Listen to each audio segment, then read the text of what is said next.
Hello નમસ્કાર જય Hind Vande Mataram friends. તો મિત્રો આજે આપણે 1 થી 50 જેટલા જીકેના એમસીક્યુ જે છે એ જોવાના છે। મિત્રો આવનારી એક્ઝામ જે છે કોન્સ્ટેબલની એની મિત્રો તમે તૈયારી કરતા હોય તો વિડીયોમાં છેલ્લે સુધી જોતા રહેજો। આપણે દરરોજ જે છે આવા જીકેના એમસીક્યુ જે છે નવા સિલેબસ મુજબ 50 જેટલા લઈને આવીએ છીએ। તો મિત્રો તમે ચેનલ ઉપર નવા હોય તો ચેનલને પણ જરૂરથી સબસ્ક્રાઇબ કરી લેજો। દરરોજ તમને આપણી ચેનલ ઉપર આવા જીકેના વિડીયો જોવા મળે છે। તો ચાલો શરૂ કરીએ। પ્રશ્ન નંબર પહેલો, કચ્છના ડુંગરાળ પ્રદેશમાં પશ્ચિમ અને બેલા ટાપુઓ કઈ ધારમાં આવેલા છે? કચ્છના ડુંગરાળ પ્રદેશમાં જે છે પશ્ચિમ અને બેલા ટાપુઓ જે છે કઈ ધારમાં આવેલા છે? તો કઈ ધાર આવશે અહીંયા રાઈટ આન્સર? ઉત્તર ધારમાં આવશે। અહીંયા જે છે એ ડુંગરાળ પ્રદેશમાં પશ્ચિમ અને બેલા ટાપુ કઈ ધાર? તો ઉત્તર ધારમાં આવેલા છે। ઓપ્શન એ આપણો જે છે એ રાઈટ આન્સર બની જશે અહીંયા। ત્યારબાદનો ક્વેશ્ચન જોઈએ બીજો, સાચા વિધાનો જણાવો। મોહમ્મદ બેગડાએ ચાંપાનેરના પતાઈ રાવળને પરાજિત કર્યા। તેણે મુંબઈ નજીક ફિરંગીઓને પરાજિત કર્યા। બંને વિધાનો મિત્રો અહીંયા જે છે એ સાચા થશે। ઓપ્શન સી જે છે આપણો સાચો જવાબ બની જશે। ખાસ યાદ રાખજો કે મોહમ્મદ બેગડાએ જે છે ચાંપાનેરના પતાઈ રાવળને પરાજિત કર્યા હતા। અને મિત્રો મોહમ્મદ બેગડાએ જે છે મુંબઈ નજીક ફિરંગીઓને જે છે એમને પણ હરાવ્યા હતા। મિત્રો વાત કરીએ મોહમ્મદ બેગડાની તો એનું મૂળ નામ હતું ફતેહ ખાન। ઈસવીસન 1459માં નાસિરુદ્દીન શાહ નામ ધારણ કરીને મિત્રો ગાદી ઉપર આવેલો હતો। એ પણ આપણને ખ્યાલ હોવો જોઈએ મિત્રો। સાથે સાથે તે ગુજરાતના અકબર તરીકે પણ ઓળખાય છે, એ પણ આપણને ખ્યાલ હોવો જોઈએ। અને મિત્રો તેણે જૂનાગઢના રાજા રામ માંડલિકને જે છે ક્રમશઃ 3 વાર પરાજિત કરી જૂનાગઢ પણ જીતેલું હતું, એ પણ આપણને ખ્યાલ હોવો જોઈએ। તો મિત્રો અહીંયા આપણો જવાબ જે છે ઓપ્શન સી બની જશે। બંને વિધાનો જે છે એ સાચા છે। ત્યારબાદનો ક્વેશ્ચન જોઈએ ત્રીજો, ભારત રત્ન મેળવનાર પ્રથમ મહાનુભાવ કોણ હતા? ભારત રત્ન મેળવનાર પ્રથમ મહાનુભાવ જે છે એ નીચેનામાંથી કોણ હતા? તો કોણ આવશે અહીંયા રાઈટ આન્સર? રાધાકૃષ્ણ આવશે। ડોક્ટર એસ રાધાકૃષ્ણ જે છે સર્વપલ્લી રાધાકૃષ્ણ એ મિત્રો ભારતના જે છે એ ભારત રત્ન મેળવનાર પ્રથમ મહાનુભાવ હતા। મિત્રો એમની વાત કરીએ તો 1954માં જે છે ખાસ યાદ રાખજો 1954માં જે છે એમને ભારત રત્ન આપવામાં આવ્યો હતો। ક્યારેક સાલ પણ પૂછાય છે। મિત્રો તમે વિડીયોમાં જે છે છેલ્લે સુધી જોતા રહેજો। આપણે છેલ્લે લાસ્ટમાં એક 51મો ક્વેશ્ચન રાખીએ છીએ જેનો આન્સર તમારે કોમેન્ટમાં જણાવવાનો રહેવાનો હોય છે। તો વિડીયોમાં તમે છેલ્લે સુધી જોતા રહેજો। ત્યારબાદનો ક્વેશ્ચન જોઈએ ચોથો, ગુજરાતનું કયું તીર્થ પૂર્વ બૌદ્ધ તીર્થ સ્થળ અને પાછળથી જૈન તીર્થ બન્યું? ગુજરાતનું કયું તીર્થ જે છે એ મિત્રો પૂર્વ બૌદ્ધ તીર્થ સ્થળ અને પાછળથી જૈન તીર્થ જે છે એ બન્યું? તો કયું આવશે અહીંયા રાઈટ આન્સર?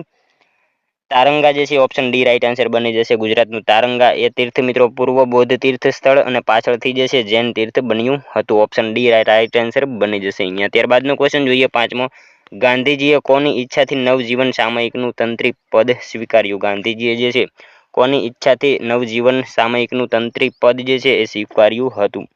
તો કોની આવશે? ઇન્દુલાલ યાજ્ઞિકની જે છે એ ઈચ્છાથી એમને નવજીવન સામયિકનું તંત્રી પદ જે છે એ સ્વીકાર્યું હતું। કોની? તો ઇન્દુલાલ યાજ્ઞિકની ઈચ્છાથી। ખાસ યાદ રાખજો મિત્રો। તમને વિડીયો ગમતો હોય તો એક લાઇક કરજો। અમે તમારી પાસે માત્ર એક લાઇકની આશા રાખીએ છીએ, તો એક લાઇક તમે જરૂર કરી દેજો। ત્યારબાદનો ક્વેશ્ચન જોઈએ છઠ્ઠો, કયો મુગલ રાજા ગુજરાતને હિન્દનું આભૂષણ માનતો હતો? કયો મુગલ રાજા જે છે એ ગુજરાતને હિન્દનું આભૂષણ માનતો હતો? તો કયો રાજા આવશે અહીંયા રાઈટ આન્સર?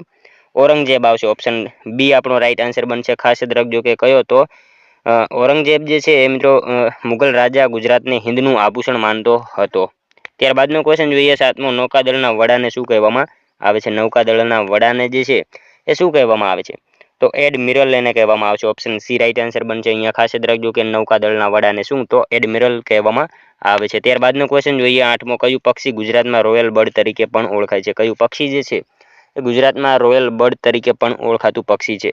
તો ફ્લેમિંગો આવશે અહીંયા। ઓપ્શન બી રાઈટ આન્સર બનશે। ખાસ યાદ રાખજો કે ફ્લેમિંગો જે છે એ ગુજરાતમાં રોયલ બર્ડ તરીકે પણ ઓળખાતું પક્ષી છે। નેક્સ્ટ ક્વેશ્ચન જોઈએ ત્યારબાદનો, નાણામંત્રી દ્વારા લોકસભામાં બજેટ કોના વતી રજૂ કરવામાં આવે છે? નાણામંત્રી દ્વારા લોકસભામાં બજેટ જે છે એ કોના વતી રજૂ કરવામાં આવે છે? તો કોના વતી આવશે રાઈટ આન્સર આમાં? રાષ્ટ્રપતિ આવશે। રાષ્ટ્રપતિ દ્વારા જે છે એ મિત્રો લોકસભામાં બજેટ જે છે એ રજૂ કરવામાં આવતું હોય છે। ત્યારબાદનો ક્વેશ્ચન જોઈએ દસમો, નીચેનામાંથી કઈ એક દેશી રજવાડાના બંધારણનું ડ્રાફ્ટ મહાત્મા ગાંધી દ્વારા તૈયાર કરવામાં આવ્યું હતું? નીચેનામાંથી કઈ એક દેશી રજવાડાના બંધારણનું ડ્રાફ્ટ જે છે એ મહાત્મા ગાંધી દ્વારા તૈયાર કરવામાં આવ્યું હતું? તો કઈ આવશે રાઈટ આન્સર આમાં? વડોદરાનું આવશે। ઓપ્શન બી રાઈટ આન્સર બનશે।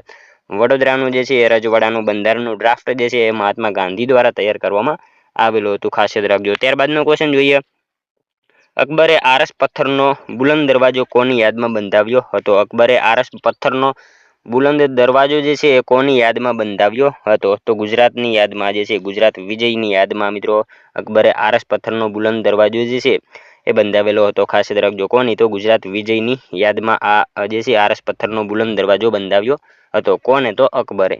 ત્યારબાદનો ક્વેશ્ચન જોઈએ 12મો. વસ્તી ગણતરી 2021 મુજબ સૌથી વધુ લિંગ પ્રમાણ ધરાવતો જિલ્લો કયો છે? વસ્તી ગણતરી 2021 મુજબ જે છે 11 મુજબ સૌથી વધુ લિંગ પ્રમાણ ધરાવતો જિલ્લો જે છે એ નીચેનામાંથી કયો છે? તો તાપી જિલ્લો આવશે. મિત્રો અહીંયા જે છે વસ્તી ગણતરી 2011 મુજબ સૌથી વધુ લિંગ પ્રમાણ જે છે એ પૂછેલું છે, માટે તાપી જિલ્લો આવશે. સૌથી ઓછું પૂછાય તો સુરત આવશે. સૌથી વધારે વસ્તી ગીચતા પૂછાય એમાં પણ સુરત આવશે. આ જે છે એ ખ્યાલ હોવો જોઈએ. નેક્સ્ટ ક્વેશ્ચન જોઈએ. ત્યારબાદનો સાચા વિધાનો જણાવો. સૌથી વધુ માથાદીઠ આવકમાં ગુજરાતમાં સુરત પ્રથમ છે. સુરતને ભારતનું ટોક્યો કહેવાય છે. મિત્રો અહીંયા આપેલા બંને વિધાનો સાચા થશે. ઓપ્શન સી આપણો રાઈટ આન્સર બનશે. સૌથી વધુ માથાદીઠ આવકમાં જે છે ગુજરાતમાં સુરત પ્રથમ છે એ વિધાન સાચું છે, અને સુરતને ભારતનું ટોક્યો કહેવામાં આવે છે. બંને વિધાનો સાચા આપેલા છે. અહીંયા મિત્રો સુરતની વાત કરીએ અહીંયા તો સૌથી વધુ માથાદીઠ આવકમાં સુરત પ્રથમ છે, અને મિત્રો અમદાવાદ સૌથી મોટું શહેર હોવા છતાં એ બીજા ક્રમે છે. મિત્રો સુરત દેશનું સૌથી વધુ યુવાનો ધરાવતું શહેર છે, એ પણ આપણને ખ્યાલ હોવો જોઈએ. સુરતને મિત્રો ભારતનું ટોક્યો કહેવામાં આવે છે, અને સુરતને જે છે ગુજરાતના બીજા ક્રમનું અને ભારતનું 9મા ક્રમનું શહેર કહેવામાં આવે છે. સુરતમાં મિત્રો સૌથી મોટો ઉદ્યોગ કાપડ વણાટનો ઉદ્યોગ જે છે. હીરા ઉદ્યોગમાં ભારતમાં સુરતમાં જે છે ફાળો 90 થી 95% જેટલો છે. હીરા ઉદ્યોગમાં ભારતમાં જે છે સુરતનો ફાળો કેટલો? તો 90 થી 95% જેટલો છે. સુતરાઉ મિત્રો સુરત જે છે ને વિશ્વમાં 4થા ક્રમનું સૌથી ઝડપથી વિકાસ પામતું જે છે એટલે કે પ્રગતિ કરતું શહેર છે, એ પણ આપણને ખ્યાલ હોવો જોઈએ. તો મિત્રો આ હતી સુરત વિશેની વાત. આ બંને વિધાનો અહીંયા સાચા થશે. નેક્સ્ટ ક્વેશ્ચન જોઈએ. ત્યારબાદનો સ્વતંત્ર ગુજરાતની પ્રથમ વિધાનસભાની ચૂંટણી ક્યારે થઈ હતી? સ્વતંત્ર ગુજરાતની પ્રથમ વિધાનસભાની ચૂંટણી જે છે એ ક્યારે? તો 1962માં. ખાસ યાદ રાખજો કે સ્વતંત્ર ગુજરાતની પ્રથમ વિધાનસભાની ચૂંટણી ક્યારે? તો 1962માં થઈ હતી. ત્યારબાદનો ક્વેશ્ચન જોઈએ. કોઈનો લાડકવાયો કોની રચના છે? કોઈનો લાડકવાયો આ રચના જે છે એ કોની છે? તો ઝવેરચંદ મેઘાણીની આવશે. ઓપ્શન ડી રાઈટ આન્સર બનશે. અહીંયા ખાસ યાદ રાખજો કે કોઈનો લાડકવાયો આ રચના કોની? તો ઝવેરચંદ મેઘાણીની છે. ત્યારબાદનો ક્વેશ્ચન છે. ધ્વનિની તીવ્રતા માપવાનો વ્યવહારુ એકમ કયો છે? ધ્વનિની તીવ્રતા માપવાનો વ્યવહારુ એકમ જે છે એ કયો છે? તો ડેસિબલ આવશે. ઓપ્શન બી રાઈટ આન્સર અહીંયા બનશે. ખાસ યાદ રાખજો કે ધ્વનિની તીવ્રતા માપવાનો વ્યવહારુ એકમ કયો? તો ડેસિબલ છે. ત્યારબાદનો ક્વેશ્ચન જોઈએ. મનુષ્યના શરીરમાં સ્વાદુપિંડમાં ઉત્પન્ન થતું ઇન્સ્યુલિન એ શું છે? મનુષ્યના શરીરમાં સ્વાદુપિંડમાં ઉત્પન્ન થતું ઇન્સ્યુલિન જે છે એ શું છે? તો મિત્રો એક પ્રકારનો હોર્મોન છે. એ શું? તો હોર્મોન છે. ત્યારબાદનો ક્વેશ્ચન જોઈએ. લોકમાતા શબ્દો કોના માટે ઉપયોગમાં લેવાય છે? લોકમાતા શબ્દ જે છે કોના માટે ઉપયોગમાં લેવામાં આવે છે? તો મિત્રો આપણા ભારત દેશમાં નદીઓ માટે જે છે આ લોકમાતા એ શબ્દ વાપરવામાં આવે છે. ખાસ યાદ રાખજો નદીઓ માટે જે છે લોકમાતા શબ્દ ઉપયોગમાં લેવામાં આવે છે. નેક્સ્ટ ક્વેશ્ચન જોઈએ. ત્યારબાદનો વિશ્વ કેન્સર દિવસ કઈ તારીખે આવે છે? વિશ્વ કેન્સર દિવસની ઉજવણી જે છે ક્યારે કરવામાં આવે છે? તો 4 ફેબ્રુઆરી આવશે. અહીંયા ઓપ્શન ડી રાઈટ આન્સર બનશે. ખાસ યાદ રાખજો કે વિશ્વ કેન્સર દિવસ ક્યારે? તો 4 ફેબ્રુઆરીના રોજ જે છે વિશ્વ કેન્સર દિવસ તરીકે ઉજવવામાં આવે છે. મિત્રો અહીંયા 12 જાન્યુઆરી આપેલું છે, તો 12 જાન્યુઆરી શું આવશે? રાષ્ટ્રીય યુવા દિવસ આવશે. 25 જાન્યુઆરી શું? તો રાષ્ટ્રીય મતદાતા દિવસ આવશે, અને 26 જાન્યુઆરી એ શું? તો ગણતંત્ર દિવસ તરીકે ઉજવણી કરવામાં આવે છે. આ બધું આપણને જે છે ખ્યાલ હોવો જોઈએ. ત્યારબાદનો ક્વેશ્ચન જોઈએ. 20મો. ભારતીય રેલવે દ્વારા કેવડિયા રેલવે સ્ટેશનનું નામ બદલીને શું કર્યું છે? ભારતીય રેલવે દ્વારા કેવડિયા રેલવે સ્ટેશનનું નામ બદલીને જે છે શું કરવામાં આવેલું છે? તો એકતાનગર રેલવે સ્ટેશન જે છે એનું નામ કરવામાં આવેલું છે. ખાસ યાદ રાખજો કે ભારતીય રેલવે દ્વારા જે છે કેવડિયા રેલવે સ્ટેશનનું નામ બદલીને શું? તો એકતાનગર રેલવે સ્ટેશન એનું નામ કરવામાં આવેલું છે. ત્યારબાદનો ક્વેશ્ચન જોઈએ. 21મો. કઈ નદીઓ વચ્ચેનો પ્રદેશ વાંકળ તરીકે ઓળખાય છે? કઈ નદીઓ વચ્ચેનો પ્રદેશ જે છે એ વાંકળ તરીકે ઓળખાય છે? તો મહી અને ઢાઢર આવશે. ઓપ્શન એ રાઈટ આન્સર અહીંયા બનશે. ખાસ યાદ રાખજો કે કઈ નદી? તો મહી અને ઢાઢર વચ્ચેનો પ્રદેશ જે છે એ વાંકળ તરીકે ઓળખાતો પ્રદેશ છે. ત્યારબાદનો ક્વેશ્ચન જોઈએ. 22મો. ગુજરાતના કયા જિલ્લામાં પોયણીનો ધોધ આવેલો છે? ગુજરાતના કયા જિલ્લામાં મિત્રો પોયણીનો ધોધ જે છે એ આવેલો છે? તો પંચમહાલ જિલ્લામાં આવશે. અહીંયા ઓપ્શન ડી રાઈટ આન્સર બનશે. ખાસ યાદ રાખજો કે મિત્રો આ પ્રશ્ન જે છે એ પણ ઘણીવાર પૂછાયેલો છે. પોયણીનો ધોધ ક્યાં? તો પંચમહાલમાં આવેલો છે. ત્યારબાદનો ક્વેશ્ચન છે. 1999ના વર્ષ દરમિયાન ભારતના આયોજન પંચના અધ્યક્ષ કોણ હતા? 1999 વર્ષ દરમિયાન જે છે ભારતના આયોજન પંચના અધ્યક્ષ જે છે એ નીચેનામાંથી કોણ હતા? તો કોણ આવશે રાઈટ આન્સર આમાં? એચ.ડી. દેવગૌડા આવશે. શ્રી એચ.ડી. દેવગૌડા જે છે 1999માં જે છે એ ભારતના જે છે આયોજન પંચના અધ્યક્ષ હતા. ખાસ યાદ રાખજો મિત્રો, આયોજન પંચના અધ્યક્ષ જે છે એ કોણ હોય? તો વડાપ્રધાન હોય છે. ત્યારબાદનો ક્વેશ્ચન જોઈએ, નીચેનામાંથી કયા એક સ્થળેથી સિંધુ ખીણ સંસ્કૃતિનું સાઇન બોર્ડ મળ્યું છે જે વિશ્વની પ્રાચીન અક્ષરમાળામાં સ્થાન પામેલું છે? નીચેનામાંથી કયા સ્થળેથી જે છે સિંધુ ખીણ સંસ્કૃતિનું સાઇન બોર્ડ મળેલું છે જે વિશ્વની સૌથી પ્રાચીન અક્ષરમાળામાં જે છે સ્થાન પામેલું છે? તો કયું આવશે અહીંયા રાઈટ આન્સર? શું આવશે? ધોળાવીરા આવશે. ઓપ્શન સી રાઈટ આન્સર બની જશે. ખાસ યાદ રાખજો. ત્યારબાદનો ક્વેશ્ચન જોઈએ, મનુષ્યના શરીરમાં મુખ્ય ઉત્સર્જન અંગ કયું છે? મનુષ્યના શરીરમાં મુખ્ય ઉત્સર્જન અંગ જે છે એ કયું છે? તો મૂત્રપિંડ આવશે અહીંયા. ઓપ્શન એ રાઈટ આન્સર બનશે. ખાસ યાદ રાખજો કે મનુષ્યના શરીરમાં મુખ્ય ઉત્સર્જન અંગ કયું? તો મૂત્રપિંડ છે. ત્યારબાદનો ક્વેશ્ચન જોઈએ, સાચા વિધાનો જણાવો. માનગઢ હત્યાકાંડ વર્ષ 1913માં થયો હતો. તેના આગેવાન ગોવિંદ ગુરુ હતા. મિત્રો અહીંયા આપેલા બંને વિધાનો સાચા થશે. સાચા વિધાનો જે છે કયા? તો બંને સાચા થશે. માનગઢ હત્યાકાંડ 1913માં થયો હતો. તેના આગેવાન ગોવિંદ ગુરુ હતા. બંને વિધાનો સાચા આપેલા છે. મિત્રો 17 નવેમ્બર 1913ના રોજ ગુજરાતની સરહદ પર આવેલા માનગઢના ડુંગર પર જે છે આ હત્યાકાંડ થયો હતો. એ પણ આપણને ખ્યાલ હોવો જોઈએ. નેક્સ્ટ ક્વેશ્ચન જોઈએ, ત્યારબાદનો ભરૂચમાં લિગ્નાઇટ કોલસાનું ઉત્પાદક ક્ષેત્ર કયું છે? ભરૂચમાં લિગ્નાઇટ કોલસાનું ઉત્પાદક ક્ષેત્ર જે છે એ કયું છે? તો શું આવશે? ખાસ યાદ રાખજો, રાજપારડી આવશે. ઓપ્શન એ રાઈટ આન્સર અહીંયા બનશે. ખાસ યાદ રાખજો કે ભરૂચમાં લિગ્નાઇટ કોલસાનું ઉત્પાદક ક્ષેત્ર કયું? તો રાજપારડી છે. નેક્સ્ટ ક્વેશ્ચન જોઈએ, ત્યારબાદનો પડખાઉ જમીનનું બીજું નામ. મિત્રો આ સાવ ઇઝી ક્વેશ્ચન છે. પડખાઉ જમીન જે છે એટલે કે લેટેરાઇટ જમીન થશે. ઓપ્શન ડી રાઈટ આન્સર બની જશે. ત્યારબાદનો ક્વેશ્ચન જોઈએ, મસ્જિદની અંદર આવવા જવાના માર્ગને શું કહેવામાં આવે છે? મસ્જિદની અંદર આવવા જવાના માર્ગને જે છે શું કહેવામાં આવે? તો એને ગલિયારા કહેવામાં આવશે. ઓપ્શન સી રાઈટ આન્સર બની જશે અહીંયા. ત્યારબાદનો ક્વેશ્ચન જોઈએ, કઈ ખેતીને વ્યાપારી ખેતી પણ કહેવામાં આવે છે? કઈ ખેતીને જે છે એ વ્યાપારી ખેતી પણ કહેવામાં આવે છે? તો સઘન ખેતી આવશે. ઓપ્શન સી રાઈટ આન્સર અહીંયા બનશે. ખાસ યાદ રાખજો, કઈ ખેતી? તો સઘન ખેતી જે છે એને વ્યાપારી ખેતી તરીકે પણ ઓળખવામાં આવે છે. ત્યારબાદનો ક્વેશ્ચન છે, કેટલામાં જૈન તીર્થકરના જીવનનું વર્ણન શાંતિ પુરાણમાં છે? કેટલામાં જૈન તીર્થકરના જીવનનું વર્ણન જે છે એ શાંતિ પુરાણમાં છે? તો 16માં આવશે. 16માં જૈન તીર્થકર જે છે એમના જીવનનું વર્ણન જે છે એ શાંતિ પુરાણમાં કરવામાં આવેલું છે. શાંતિનાથ હતા અને એમનું ચિહ્ન જે છે એ હરણ હતું. એ પણ આપણને ખ્યાલ હોવો જોઈએ. ત્યારબાદનો ક્વેશ્ચન જોઈએ, સૌપ્રથમ રાષ્ટ્રપતિ શાસન કયા રાજ્યમાં લાગુ થયું હતું? સૌપ્રથમ રાષ્ટ્રપતિ શાસન જે છે કયા રાજ્યમાં? તો આપણે સૌ જાણીએ છીએ કે પંજાબમાં જે છે સૌપ્રથમ રાષ્ટ્રપતિ શાસન જે છે એ લાગુ થયું હતું. ત્યારબાદનો ક્વેશ્ચન જોઈએ, 33મો રાજ્યનીતિના માર્ગદર્શક સિદ્ધાંતો શેમાંથી લેવામાં આવ્યા છે? રાજ્યનીતિના માર્ગદર્શક સિદ્ધાંતો એ શેમાંથી લેવામાં આવેલા છે? તો આર્યલેન્ડ જે છે એના બંધારણમાંથી જે છે રાજ્યનીતિના માર્ગદર્શક સિદ્ધાંતો લેવામાં આવેલા છે. ખાસ યાદ રાખજો મિત્રો, ભાગ 4માં 36 થી 51માં રાજ્યનીતિના માર્ગદર્શક સિદ્ધાંતોનો જે છે એ ઉલ્લેખ કરવામાં આવેલો છે. ત્યારબાદનો ક્વેશ્ચન જોઈએ, 34મો કબીરના ગુરુ કોણ હતા? કબીરના ગુરુ જે છે નીચેનામાંથી કોણ હતા? તો રામદાસ આવશે. કબીરના ગુરુ કોણ? તો રામદાસ છે. નેક્સ્ટ ક્વેશ્ચન જોઈએ, ત્યારબાદનું કાર્યરૂપી પગથિયા દર્શાવતી માર્ગદર્શિકા સામાન્ય રીતે અંગ્રેજી ભાષામાં હોય છે તેને શું કહેવામાં આવે છે? કાર્યરૂપી જે છે પગથિયા દર્શાવતી માર્ગદર્શિકા સામાન્ય રીતે અંગ્રેજી ભાષામાં હોય છે તેને શું કહેવામાં આવે છે? તો મિત્રો એને એલ્ગોરિધમ કહેવામાં આવે છે. ઓપ્શન એ રાઈટ આન્સર અહીંયા બની જશે. ત્યારબાદનો ક્વેશ્ચન જોઈએ, ગુજરાત તેને અભિનંદન, ગુજરાતીના ગૌરવથી આ ધરા બની નંદનવન, વેદકાળથી વહે નિરંતર જ્ઞાન ભક્તિ ધારા. આ પંક્તિ કયા સાહિત્યકારની છે? મિત્રો એક અહીંયા પંક્તિ આપેલી છે. આ કોની છે? તો ભાગ્યેશ જહાની જે છે આ પંક્તિ આપેલી છે. ત્યારબાદનો ક્વેશ્ચન જોઈએ, 37મો, તારાપોરની ટેકરીઓ કઈ ગિરિમાળામાં આવેલી છે? તારાપોરની ટેકરીઓ જે છે કઈ ગિરિમાળામાં આવેલી છે? તો પશ્ચિમ ઘાટમાં આવેલી છે. ખાસ યાદ રાખજો કે તારાપોરની ટેકરીઓ કઈ ગિરિમાળા? તો પશ્ચિમ ઘાટમાં આવેલી છે. ત્યારબાદનો ક્વેશ્ચન જોઈએ, યુરેનિયમ કયું સંસાધન છે? યુરેનિયમ જે છે કયું સંસાધન છે? તો વિરલ સંસાધન આવશે. એ ઓપ્શન સી રાઈટ આન્સર અહીંયા બનશે. ખાસ યાદ રાખજો કે યુરેનિયમ કયું? તો વિરલ સંસાધન છે.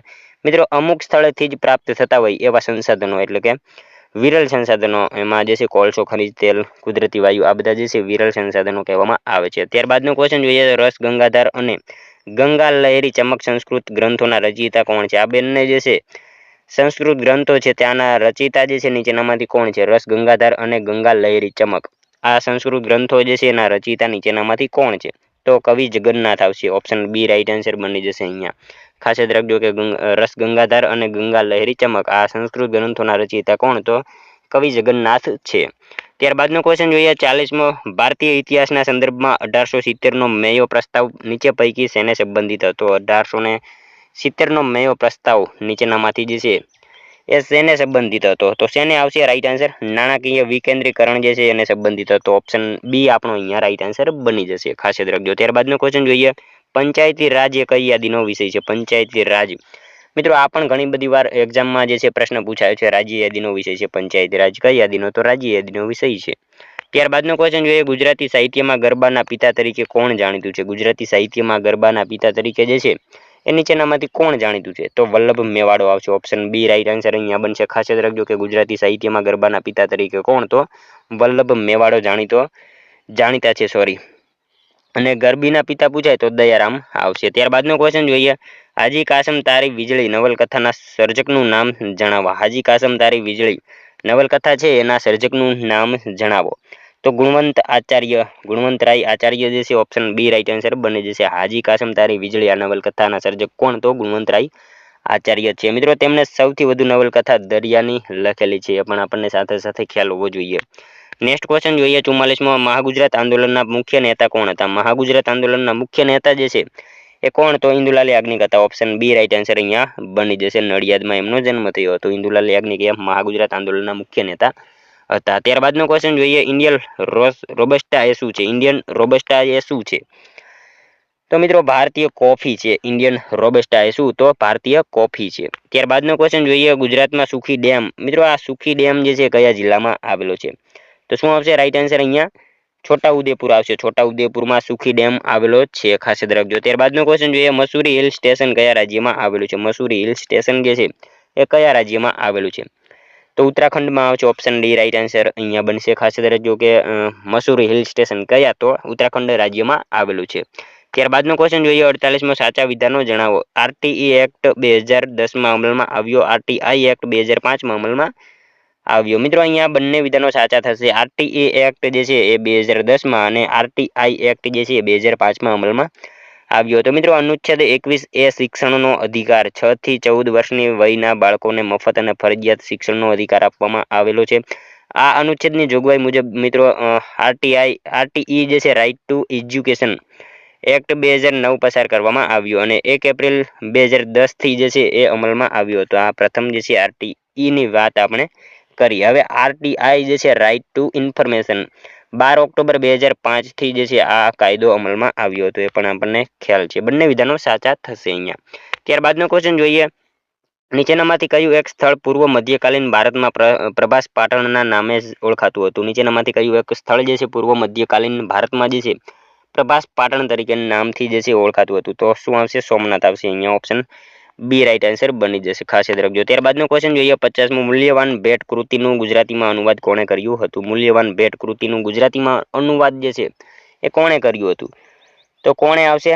જ્યોતિબેન ગાંધી જે છે જ્યોતિબેન ગાંધી એમને મિત્રો મૂલ્યવાન ભેટ આ કૃતિ જે છે એનું ગુજરાતીમાં અનુવાદ કરેલું હતું. ખાસ યાદ રાખજો. નેક્સ્ટ ક્વેશ્ચન જોઈએ. 51મો જેનો આન્સર મિત્રો તમારે કોમેન્ટમાં જણાવવાનો રહેશે. મિત્રો સાવ ઈઝી ક્વેશ્ચન આપણે જે છે 51મો રાખીએ છીએ. તો પૃથ્વી ઉપર જે છે જળ સંસાધનનો મુખ્ય સ્ત્રોત કયો છે? પૃથ્વી ઉપર જે છે જળ સંસાધનનો મુખ્ય સ્ત્રોત કયો છે? આનો આન્સર મિત્રો તમારે કોમેન્ટમાં જણાવવાનો રહેશે. મિત્રો હમણાં ફોરેસ્ટની એક્ઝામ જઈ એની જો તમે તૈયારી કરી હોય તો મિત્રો કદાચ જે છે 99% આનો આન્સર તમને ખ્યાલ હશે. પૃથ્વી ઉપર જે છે જળ સંસાધનનો મુખ્ય સ્ત્રોત કયો છે? આનો આન્સર તમારે કોમેન્ટમાં જણાવવાનો રહેશે. તો મિત્રો આ તો વિડીયો તમને જો વિડીયો પસંદ આવ્યો હોય તો એક લાઈક કરજો. તમારા મિત્રો જોડે પણ શેર કરજો. અને મિત્રો આ 50માંથી તમારા કેટલા સાચા પડ્યા એ પણ તમારે કોમેન્ટમાં જણાવવાનું રહેશે. અને મળશું હવે કાલે બીજા વિડીયોમાં. ત્યાં સુધી જય હિન્દ, વંદે માતરમ.